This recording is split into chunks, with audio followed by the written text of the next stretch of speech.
नमस्कार, मैं हूं आपके साथ शिप्रा झा और आप देख रहे हैं न्यूज़ 18 बिहार झारखंड का डिजिटल प्लेटफॉर्म। अमेरिकी राष्ट्रपति डोनाल्ड ट्रंप ने चेतावनी दी है कि रूस यूक्रेन युद्ध थर्ड वर्ल्ड वॉर में बदल सकता है। उन्होंने कहा कि पिछले महीने युद्ध में 25,000 से ज्यादा लोग मारे गए हैं, जिसमें ज्यादातर सैनिक थे। ट्रंप ने यह भी कहा ये युद्ध को तुरंत खत्म करने की कोशिश कर रहे हैं, लेकिन रूस और यूक्रेन के पीछे हटने से वो निराश हैं। दुश्मनी को तुरंत खत्म करने की अपनी कोशिश को दोहराते हुए उन्होंने कहा, मैं चाहता हूं कि हत्याएं रुकें। पिछले कई दिनों से और कई महीनों से 25,000 सैनिक मारे गए हैं। मैं इसे रोकते हुए देखना चाहता हूं और हम बहुत मेहनत कर रहे हैं।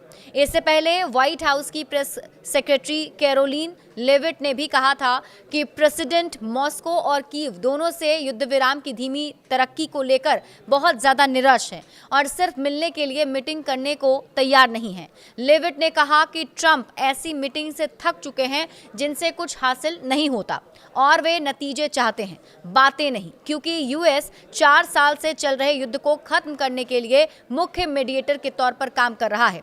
उन्होंने कहा प्रेसिडेंट इस जंग के दोनों पक्षों से बहुत फ्रस्ट्रेट हैं। वो सिर्फ मीटिंग के लिए मीटिंग से तंग आ चुके हैं।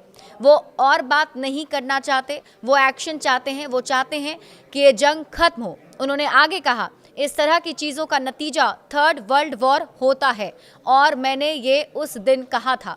मैंने कहा हर कोई ऐसे ही खेल खेल रहता है। हम थर्ड वर्ल्ड वॉर में पहुंच जाएंगे और हम ऐसा होते नहीं देखना चाहते।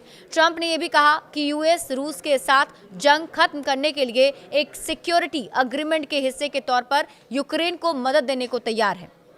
फिर भी उन्होंने इस बात पर निराशा जताई कि यूक्रेन के प्रेसिडेंट जेलेंस्की ने अमेरिकी शांति प्लान पर आसानी से साइन नहीं किया, जिससे कीव में अधिकारियों पर दबाव बढ़ गया है, जिन्होंने पहले के यूएस प्रपोजल को वापस धकेल दिया था, जिसे मॉस्को के लिए बहुत ज्यादा अकोमोडेटिंग माना जा रहा है। उनकी ये बात जेलेंस्की के उस अंदाजे के बाद आई जिसमें उन्होंने यूक्रेन के लोगों को डोनबास रीजन को रूस को सौंपने के लिए वोट करने की इजाजत देने की बात कही थी। क्रेमलिन ने जोर दिया कि यूक्रेन पूर्वी इलाकों से अपनी सेना हटा ले, जिसमें डोनेट्स्क और लुहांस्क इलाके शामिल हैं, जिन पर रूसी सेना अपने लगभग 4 साल के हमले में कब्जा नहीं कर पाई है। बड़े अपडेट्स के लिए आप जुड़े रहिए न्यूज़ 18 बिहार झारखंड के साथ।